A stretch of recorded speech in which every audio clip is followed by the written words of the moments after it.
अब हमने पढ़ लिया अपर्चर क्या है, पोल क्या है, मुख धुरक, प्रिंसिपल एक्सिस क्या है, अर्धव्यास क्या है।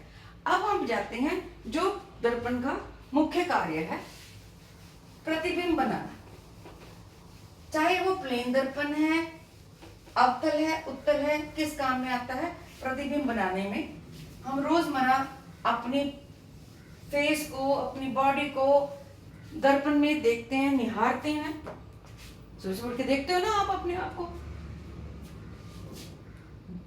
प्रतिबिंब बनाने के लिए कुछ कंडीशंस होती हैं, बड़े ध्यान से देख लीजिए, बड़े ध्यान से समझ लीजिए। ये आपको ऐसे क्वेश्चन भी आ सकता है, पर आपको नॉलेज होना बहुत जरूरी है।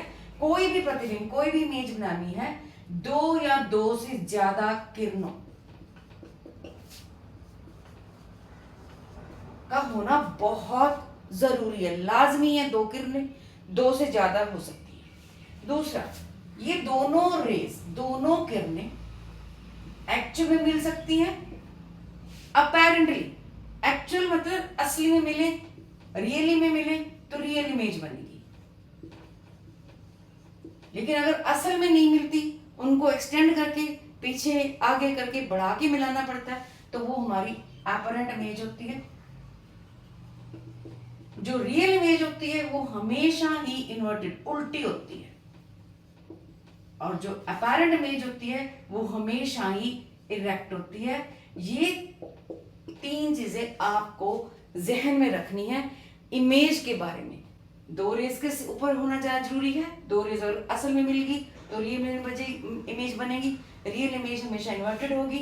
अगर वो असल में नहीं मिलती तो अपैरेंट इमेज बनेगी, अपैरेंट इमेज हमेशा इरेक्ट। प्रतिबिंब बनाने के लिए कुछ नियम होते हैं जो असली में एग्जिस्ट करते हैं।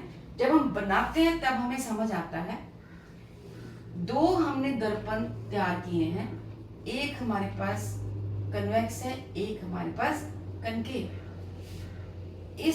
जब भी आप डायग्राम बनाए, ये फट से बना लिए कीजिए ताकि आपका जहन में आपको आ जाए एक लेंस के, एक दर्पण के क्या क्या भाग होते हैं। अब मैंने एक और पॉइंट लिख दिया, एफ क्या होता है उसके बारे में समझाऊंगी। कोई भी रे, कोई भी किरण अनंत से आ रही है, दूर से आ रही है, वो मुखधुरे के समांतर आएगी। समांतर आने के बाद वो अगर अवतल है, टकरा के जिस बिंदु से पास करेगी वो बिंदु प्रिंसिपल एक्सिस, मुखधुरे के ऊपर होना चाहिए, वो फोकस कहलाता है।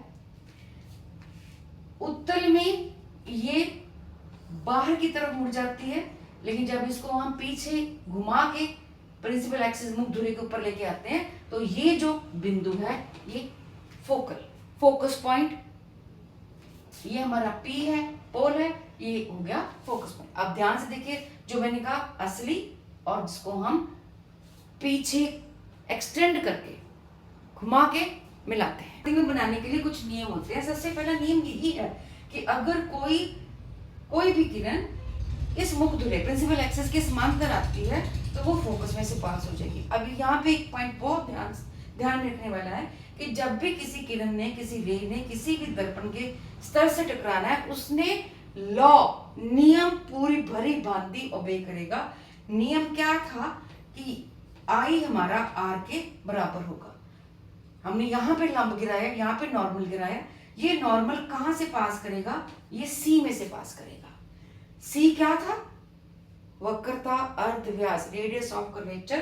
तो कोई भी किरण, चाहे ये दर्पण है, चाहे ये दर्पण है, चाहे वो प्लेन दर्पण था, ये नियम वो डिसओबे नहीं कर सकते। नियम को डिसओबे करना ही होगा।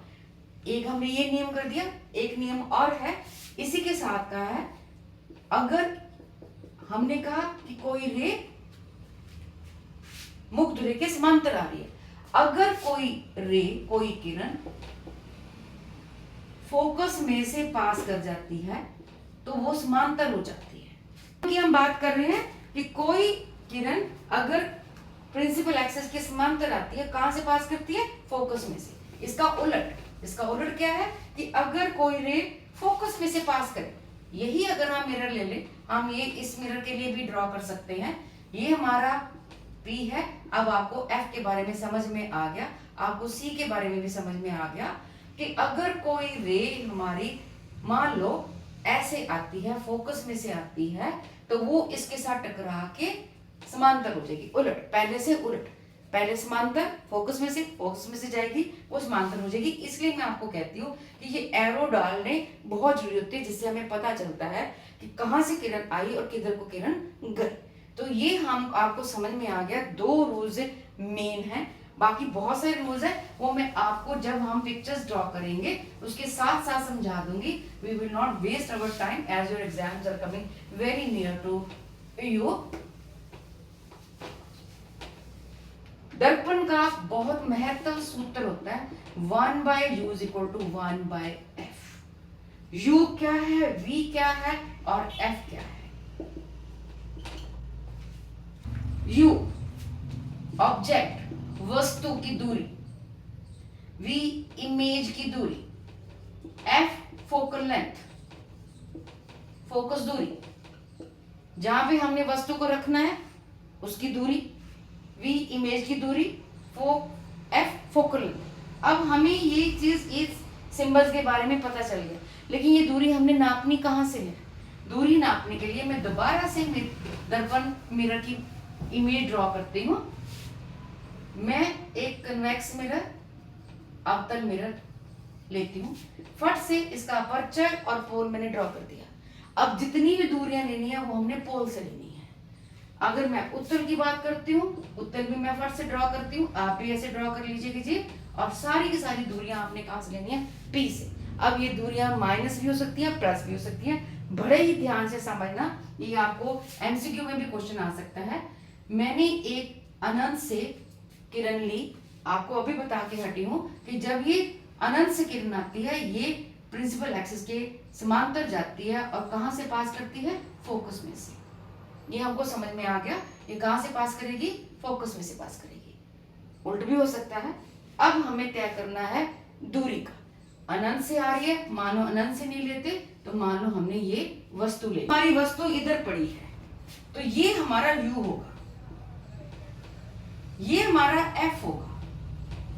कहां से हमें दूरी नापनी है, P से। अब हमें ये दूरी क्या होगी, प्लस होगी माइनस होगी, वो किस पे निर्भर करता है कि हम किस तरफ देख रहे हैं। देखने का मतलब क्या है कि आपने अपना स्केल या अपनी आंख को P पे रखना है। रे इधर आ रही है, आपकी आंख किधर जाती है, अगर आपकी आंख इस रे के उलट जाती है, मतलब बाईं तरफ जाती है, तो जितनी भी दूरियां होंगी वो माइनस। अगर आपकी आंख राइट, दाईं तरफ जाती है, तो वो सारी दूरियां क्या होंगी, प्लस। जैसे ये दर्पण है, इसमें मेरा आंख मैंने P पे रखी, किरण मेरी इधर गई है, लेकिन मेरे को u को नापने के लिए इधर की तरफ आना पड़ता है, तो u मेरा क्या होगा, मान। सेम फॉर फोकल लेंथ, मैंने अपनी आंख P पे रखी, लेकिन फोकस मेरा इधर है, तो मेरे को दूरी नापने के लिए अपनी आंख को बाईं तरफ घुमाना पड़ता है, तो फोकल लेंथ भी माइनस। लेकिन इस दर्पण में आपको पता है ये डाइवर्जिंग है, बाहर की तरफ रे को खींच देता है, तो अगर आप ऐसे ड्रॉ करते हो तो जाके आपका एक फोकस पॉइंट आपको नजर आता है। लेकिन इसकी वस्तु तो इधर है, P आपका इधर है, अगर आपने u को नापना है तो भी आपकी आंख को इधर ही लेके आना पड़ेगा। आपने अपनी आंख को P पे रखा, रे इधर गई, आपकी आंख इधर आई, तो u इसका भी माइनस। लेकिन ध्यान से देखिए, फोकस इसका इस तरफ है, आपने अपनी आंख इधर रखी हुई है, फोकस को नापने के लिए आप अपनी आंख को दाईं तरफ लेके जाते हो, तो इसका फोकस प्लस हो गया। तो दर्पण में आप बड़े ध्यान से नोट कीजिए, u चाहे ये दर्पण है, चाहे ये दर्पण है, चाहे कन्वेक्स है, चाहे कनकेव है, अवतल है, उत्तल है, u हमेशा ही माइनस होता है। f इसका हमेशा माइनस होगा, इसका प्लस होगा। v निर्भर करता है कि हमारी प्रतिबिंब, हमारी इमेज किधर बनी है,